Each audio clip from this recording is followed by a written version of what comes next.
எப்படிப்பா இவ்வளவு கட்டி முடிக்கிற, அடுத்த டைம் என்ன தேவைன்னாலும் கேளு அப்படின்னு எனக்கு 25 வருஷமா எனக்கு கடன் கொடுக்குறாரு.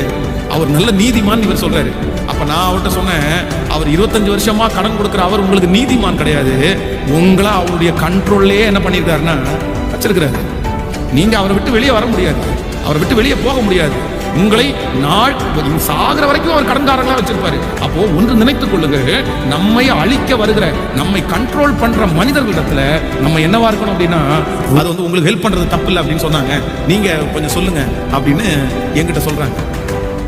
என்ன ஒரு 7 ஆண்டுகளாக இன்னொருத்தருடைய கணவனாரை தனக்கு வைத்திருக்கிறதுக்கு தன்னுடைய தேவைகளை சந்திக்க வைக்கிறது தவறுன்னு கூட தெரியாம எங்கிட்டயே வந்து என்ன சொல்றாங்கன்னா, கண்டிப்பா அவர் என் கூட வரணும், நான் அவரை விடுறது மாதிரி எல்லாம் இல்லை, எங்க போனாலும் நான் அவரை விட மாட்டேன் அப்படின்னு சொல்றாங்க. இப்போ அத்தனை வருடமாய் அந்த நபரை அந்த லேடி வந்து தன்னுடைய கண்ட்ரோல்குள்ள வச்சிருக்காங்க பாருங்க. ஒரு நாள் கூட உணர்வு வரலையா? ஒரு நாள் கூட உங்க குடும்பத்தை குறித்து யோசிக்கலையா? உங்க பிள்ளைகளை குறித்து யோசிக்கலையா?